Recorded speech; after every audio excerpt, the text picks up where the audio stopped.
আসসালামু আলাইকুম। SSC 25 batch, তোমাদের অনেক দিন থেকে একটা প্রশ্ন আমি অনলাইনে দেখছি যে প্রশ্ন কেমন হবে এসএসসি পরীক্ষা, ওইটা নিয়ে অনেক কনফিউশন।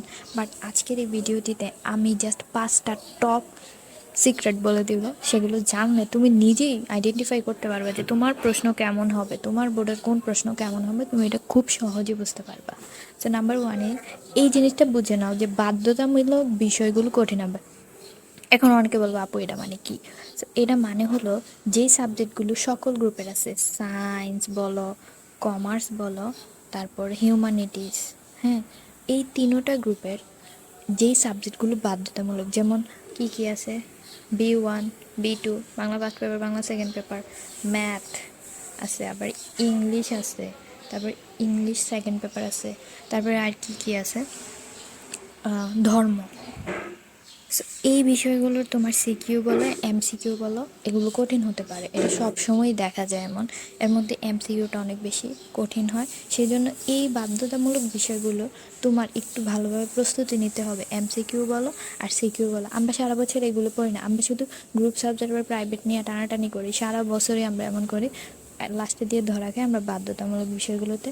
সো এখন থেকে তোমরা এটার সিকিউ এমসিকিউ খুব ভালোভাবে পড়ো, সবচেয়ে বেশি এমসিকিউ, কারণ সিকিউতে তুমি কোনো মতে লিখে পাস করতে পারবা, বাট এমসিকিউতে সঠিক না হলে ওএমআর তোমাকে নাম্বার দিবে না। নাম্বার সেকেন্ড হচ্ছে বিগত বছরে তোমার বোর্ডের কোশ্চেনের উপর নির্ভর করে। ধরো তুমি হচ্ছ যশোর বোর্ডের একজন স্টুডেন্ট, এবং তুমি যদি 24 সালের প্রশ্নটা দেখো, যশোর বোর্ডের বাংলা ফার্স্ট পেপার, এভাবে সবগুলো প্রশ্ন কালেক্ট করে যদি তুমি দেখো কোন প্রশ্নটা কঠিন হয়েছে, কোন প্রশ্নটা সহজ হয়েছে, তাহলে তুমি সেটা বিষয়টা আরেকটু ভালোভাবে আইডেন্টিফাই করতে পারবা। অর্থাৎ ধরো যশোর বোর্ডের বাংলা পেপার গত বছর অনেক কোশ্চেনটা অনেক কঠিন হয়েছে, এমসিকিউটা, সো এই বছর একটু সহজ দেবে, কারণ তারা একটু প্রশ্ন অ্যানালাইসিস করেই কিন্তু তৈরি করে।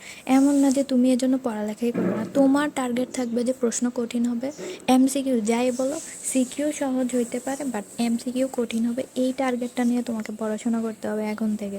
যদি এটা না বুঝো তাহলে আমার মনে হয় না, পাশ করা খুবই কঠিন হয়ে দাঁড়াবে এমসিকিউতে। পরে পড়ব, কালকে পড়ব, আজকে পড়ব না, না 7 দিন পর থেকে পড়াশোনা শুরু করব। সো এই বিষয়টা একটু স্কিপ করতে হবে, এটা অ্যাভয়েড করে চলতে হবে। দেখো তুমি যদি এখন থেকে সব পড়ে রাখো, ইনশাল্লাহ তোমার রেজাল্ট তোমার কল্পনার বাইরে হবে। ঠিক আছে, এটা মনে রেখো। তুমি একজন 24 সালের স্টুডেন্টকে জিজ্ঞাসা করো যে একটু অ্যাভারেজ, তোমার বড় কোনো সিনিয়র আপু ভাইয়া যারা আছে, তার রেজাল্টটা তার কাছে কেমন মনে হয়েছে রেজাল্ট পাওয়ার পর, তোমাকে জানিয়ে দেবে আসলে তার রেজাল্ট তার কল্পনার বাহিরে হয়। আসলে এসএসসির রেজাল্টটা কল্পনার বাহিরেই হয়, তুমি যদি ভালোভাবে এখন থেকে পড়ো দেখবে তোমারও কল্পনার বাহিরে রেজাল্ট হবে। আর যেই সাবজেক্টগুলোর এমসিকিউ সব বোর্ডের জন্য একটু ভয় ভীতিকর, সেটা আমি একটু বলে দিই, সেটা হচ্ছে বাংলা দ্বিতীয় পত্র। এটার এমসিকিউতে আমি বলি যে অনেক বেশি ফেল আসে, ইভেন গণিতের এমসিকিউতে অনেক বেশি, এবং আইসিটি। 24 সালে আমাদের সাথে একজন, মানে আমার একজন ছোট বোন, সেও ফেল করছে, এখন আবার 25 সালে পরীক্ষা দেবে, এই গণিতে 9 পাইছিল, জাস্ট 1 নম্বরের জন্য সে ফেল করছে। তো এটা বুঝে নিও। এবার দেখো তোমার, যে তোমরা যদি এই 3টা বোর্ডের হও তাহলে একটু বেশি কেয়ারফুল থেকো।